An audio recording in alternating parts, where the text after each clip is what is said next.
Hello everyone, मैं Himanshu Sharma from DAV public senior secondary school Sikar से। आज क्लास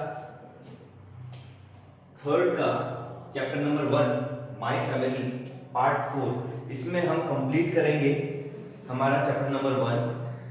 ठीक है, बट इससे पहले एक छोटा सा रिवीजन करते हैं जो हमने अभी तक के पिछले 3 वीडियो के अंदर जितनी भी चीजें पढ़ी है अभी हम उसके बारे में रिवीजन करते हैं। तो सबसे पहले बात करते हैं, हमने स्टार्ट किया था कम्युनिटी से। कम्युनिटी क्या होता है? कम्युनिटी होती है हमारा समाज जहाँ पे हम रहते हैं। हमने सीखा था कि जो इंसान है वो एक सोशल एनिमल है। ठीक है, human is a social animal, ये हमने सीखा था। फिर इसके बाद में जाना था कि जो एक फैमिली होती है वो अपने आप में एक कम्युनिटी होती है। ठीक है, क्योंकि कम्युनिटी वही तो है जो आपके आस पड़ोस वाले जितने भी जो लोग हैं वो जहाँ पे रह रहे हैं। ठीक है, और आपके आसपास में वो कुछ रिचुअल्स बनाते हैं, कुछ रूल्स बनाते हैं, उसी के अकॉर्डिंग आप रहना सीखते हो। मैंने आपको एग्जांपल भी दिया था कि अगर कम्युनिटी नहीं होगी तो आप सरवाइव नहीं कर पाओगे। इन सब चीज़ों के बारे में हमने उसके अंदर जाना था कि अगर आपके पड़ोस में आपकी जो फैमिली है अगर वो नहीं रहती है तो आपका मन करता है अपने किसी फैमिली, आपके जो पड़ोस में कोई आपका फ्रेंड रहता है उसके साथ में जाके खेलने का, तो आप उसके साथ में जाके खेल भी नहीं पाओगे। तो कम्युनिटी के बहुत सारे फायदे भी हमें मिलते हैं एक कम्युनिटी, एक समाज में रहने के।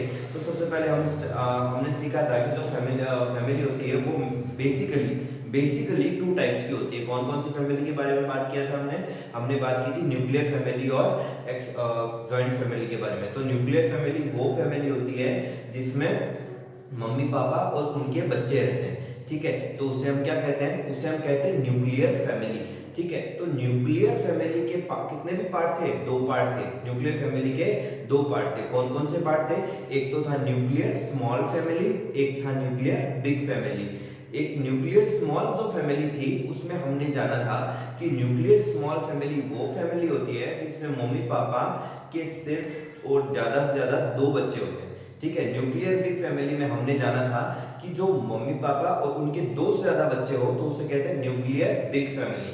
ठीक है, इसके बाद में हमने जाना था कि जो जॉइंट फैमिली होती है वो क्या होती है? जॉइंट फैमिली वो जिसमें दादा दादी, ताऊ जी ताई जी, चाचा चाची और हमारे मम्मी पापा और हमारे जो चाचा चाची होते हैं, अंकल आंट होते हैं, उनके बच्चे, मतलब हमारे कजिन्स, जब हम साथ में मिलकर किसी एक घर में रहते हैं तो उसे हम क्या कहते हैं? Joint family. फिर हमने जाना था किसके बारे में? सिंगल पेरेंट फैमिली के बारे में और एक्सटेंडेड फैमिली के बारे में। तो सिंगल पेरेंट फैमिली वो फैमिली होती है जहाँ पे अब बच्चे अपने किसी एक पेरेंट के साथ में रहते हैं, आइदर मदर और फादर, या तो मम्मी के साथ में या फिर अपने पापा के साथ में रहते हैं। उसको हम क्या कहते हैं?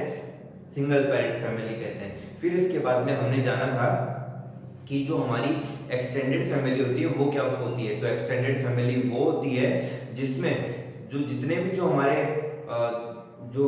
फैमिली के मेंबर्स होते हैं वो हमारे मेंबर्स तो होते हैं फैमिली के, बट वो हमारे साथ में ना रह के किसी अदर सिटी में रहते हैं या किसी अदर कंट्री में रहते हैं। किस और रीजन कोई भी हो सकता है वो अपने एजुकेशन के पर्पज से, हो सकता है वो अपने किसी जॉब के पर्पज से या किसी अदर पर्पज से वो क्या कर रहे हो?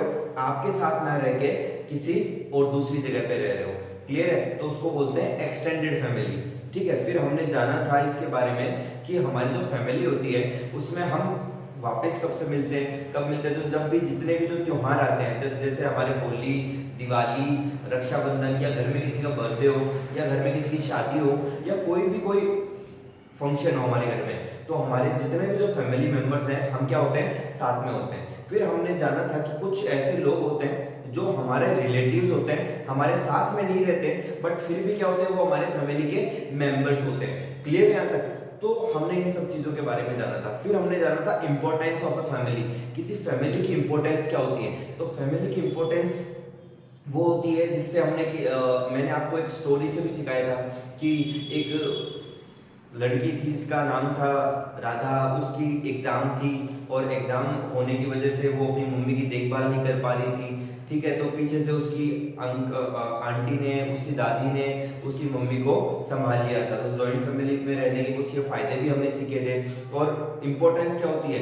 इम्पोर्टेंस के अंदर हम जानते हैं कि जो हमारे जो घर में जितने भी जो लोग रहते हैं, हमारे पापा, हमारे अंकल, वो क्या करते हैं? बाहर से कमाते हैं ताकि हम घर पे जो हमारे जितने भी जो हमारे जो खर्चे हैं वो पूरे कंप्लीट हो सके, या फिर इसके बाद में हम जानते हैं कि हमारे घर पे हमारी मम्मी और हमारी आंटी रहती है, तो वो क्या करती है, वो हमारे जो ज़रूरतें होती है, जैसे हमें खाना पका के देना, हमारा ध्यान रखना, ये सारा काम कौन करती है, हमारी आंटी करती है। और हमारे घर पे हमारे दादा दादी ये रहते हैं, तो ये क्या काम करते हैं, ये हमें कुछ मोरल वैल्यूज सिखाते हैं, हमें नैतिक शिक्षा देते हैं। ये हमने पिछले वीडियो तक हमने इतना सब कुछ सीख लिया है। अब आई होप आपका छोटा सा एक रिवीजन था जो पूरा कंप्लीट हो चुका होगा। अब हम बात करते हैं, लिखा हुआ है आपके सामने रिजेम्बलेंस। तो रिजेम्बलेंस क्या होता है, रिजेम्बलेंस होता है कि जब दो या दो से ज्यादा लोग एक जैसे दिखाई देते हैं। आपने बहुत बार देखा होगा कि आप अपने पापा के जैसे दिखाई देते हो, या आपके घर में बहुत सारे लोग बोलते हैं कि ये अपने पापा जैसा दिखाई देता है, ये अपनी मम्मी जैसा दिखाई देता है, या फिर ये अपने दादा पे गया है या किसी में भी गया है। ऐसे घर में बहुत बार आपको कहा जाता है, ठीक है। आप भी आपको या आपके चाचा के लड़के को या लड़की को, किसी को भी, आपके जो कजिन्स होते हैं उनके लिए भी कहा जाता है कि ये अपनी मम्मी पे गई है या ये अपने पापा पे गए हैं, ठीक है। तो ये क्या होते हैं, जैसे अब हो सकता है कि अगर आपके बाल जो है वो कर्ली है, आपके बाल जो है वो घुंघरालू है, तो आपके जो पापा है या मम्मी है उनके बाल भी कैसे होंगे, कर्ली होंगे। क्लियर है यहाँ तक। और अगर आपकी आईज क्या है, ब्राउन है, तो उनकी आईज भी क्या होगी, ब्राउन होगी। ऐसा कुछ हो सकता है, ठीक है। तो सबसे पहले हम सीखते हैं एक स्टोरी के द्वारा, story of Rahul and his father. Rahul और उसके पापा की जो स्टोरी है, हम उसके थ्रू इसके बारे में जानते हैं। तो राहुल एक लड़का है, छोटा बच्चा है, 7-8 साल का, आपके जितना ही, और उसके पापा, ठीक है। राहुल के जो हेयर है ना, वो कैसे, कर्ली हेयर्स है, घुंघरालू बाल, ठीक है। और उसके पापा भी के बाल भी कैसे, घुंघरालू बाल है। उसकी जो आईज है वो कैसी है, ब्लू आईज है। कैसी आईज है, ब्लू आईज है। और उसके पापा की भी आईज कैसी है, ब्लू आईज है। उसका जो कलर है, किसका, राहुल का, राहुल का कलर फेयर है, मतलब वो गोरा है। तो उसके पापा का कलर भी कैसा है, वो भी गोरे है, ठीक है। तो इस टाइप के जो कुछ फीचर्स होते हैं, ठीक है। जैसे राहुल के पापा की जो नाक है वो क्या है, थोड़ी सी शार्प है, मतलब तीखी है, और उसकी नाक भी कैसी है, वैसी है, तीखी है, ठीक है। तो ये सब कुछ चीजें हैं जो क्या करती है, मैच करती है एक सन की उसके फादर के साथ में। तो जब कोई दो लोग एक जैसे दिखाई देते हो, ठीक है, और उनका कोई ना कोई रिलेशन हो, तो उसे हम क्या कहते हैं, रिजेम्बलेंस कहते हैं। क्या कहते हैं उनका, उनको रिजेम्बलेंस कहते हैं। क्लियर है यहाँ तक। अब हम बात करते हैं बेटा हेरिडिटरी फीचर्स के बारे में। तो हेरिडिटरी फीचर्स क्या होते हैं, some individual qualities also pass from generation to generation, this is known as hereditary features। तो सबसे पहले इसके अंदर एक वर्ड आएगा जनरेशन। उस जनरेशन के बारे में मैं आपको बता देता हूँ कि जनरेशन क्या होती है, ठीक है। तो जनरेशन वो होती है, जैसे आपके दादाजी थे, उनके भी कोई ना कोई पापा रहे होंगे, ठीक है। तो आपके दादाजी फर्स्ट जनरेशन आपके लिए है ना, और उनके बच्चे मतलब आपके दादाजी के बेटे तो कौन हुए, आपके पापा, है ना। तो वो कौन सी हो गई, सेकंड जनरेशन, ठीक है। और आपके पापा के बच्चे मतलब आप, ठीक है।